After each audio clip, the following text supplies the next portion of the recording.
શહેરના અડીને આવેલા ભાગડાવડા ગામ ખાતે આવેલી સાયન્સ કોલેજ પાછળ એક સોસાયટીના ખુલ્લા પ્લોટ નજીક ક્રિકેટ રમી રહેલા સ્થાનિક બાળકોનો બોલ અવાવરૂ જગ્યામાં ગયો હતો। ત્યારે ક્રિકેટ બોલ શોધવા ગયેલા બાળકોને તે જગ્યામાંથી હાડપિંજર જોવા મળતા સ્થાનિક લોકોને જાણ કરી હતી, જેથી તાત્કાલિક ગામના સરપંચ અને અગ્રણીઓ તેમજ સિટી પોલીસની ટીમને ઘટનાની જાણ કરવામાં આવી હતી। વલસાડ સિટી પોલીસની ટીમને ઘટનાની જાણ થતા તાત્કાલિક ઘટનાસ્થળે પહોંચી હાડપિંજરનો કબજો મેળવી સ્થાનિક યુવકો અને સ્થાનિક લોકોના નિવેદન નોંધી આગળની તપાસ હાથ ધરી છે। વલસાડ શહેરને અડીને આવેલા ભાગડાવડા ગામ ખાતે સાયન્સ કોલેજની પાછળ આવેલી એક સોસાયટીમાં રહેતા બાળકોએ સોસાયટીના કોમન પ્લોટમાં ક્રિકેટ રમી રહ્યા હતા, જે દરમિયાન બોલ નજીકમાં આવેલી ખુલ્લી અવાવરૂ જગ્યામાં બોલ ગયો હતો। બોલ શોધવા ગયેલા બાળકોને અલગ અલગ જગ્યાએથી માનવ હાડપિંજરના કેટલાક ભાગો છૂટાછવાયા મળી આવ્યા હતા। સ્થાનિક બાળકોએ તાત્કાલિક સોસાયટીમાં રહેતા સ્થાનિક લોકોને ઘટનાની જાણ કરી હતી। આમ સ્થાનિક લોકોએ બાળકોની સાથે ઘટનાસ્થળે ચેક કરી ઘટનાની જાણ વલસાડ સિટી પોલીસની ટીમ અને ગામના સરપંચને ઘટનાની જાણ કરી હતી।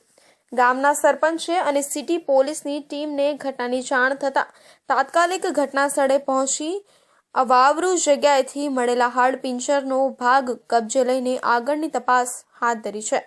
આમ આ હાડપિંજર ચેક કરતા 1.5 થી 2 માસ જૂનું હોવાનું પ્રાથમિક અનુમાન ગામના સરપંચે લગાવ્યું હતું।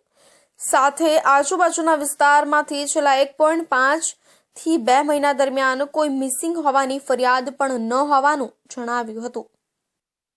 સાયન્સ કોલેજના પાછળના ભાગે નવી નગરીનો બી પાછળનો ભાગ કહેવાય, એ વિસ્તારમાં ત્યાં છોકરા રમતા હતા ને એમણે કોઈક કંકાલ જૂનું જે ડીકમ્પોઝ થઈ ગયેલી બોડી જેવી દેખાઈ, એટલે ટેલિફોનથી મને જાણ કરી કે આ જગ્યા પર આવું વસ્તુ છે। તો ત્યાંથી હું મારા ઘરે હતો, ત્યાંથી આવ્યો અહીંને જોયું તો બોડીના કેટલાક પાર્ટ્સ જે 50 ફૂટની આજુબાજુ પડેલા હતા, કોઈ જગ્યાએ ડીકમ્પોઝ થયેલું ખોપડીનો ભાગ તેમજ મણકાનો ભાગ 10-15 ફૂટે પડેલો હતો અને હાથનો ભાગ ને પગનો ભાગ પણ છૂટા છૂટા પડેલા હતા। એ મેં સ્થળ પર જોયું તો જોતાં એવું લાગ્યું કે આ હ્યુમન બોડી ના હોય એવું લાગ્યું। એટલા માટે પછી સિટી પોલીસ સ્ટેશન પીઆઈ સાહેબને ફોન કર્યો અને એમણે પોલીસની ટીમ મોકલાવી અને અહીં કાર્યવાહી ચાલુ કરી છે।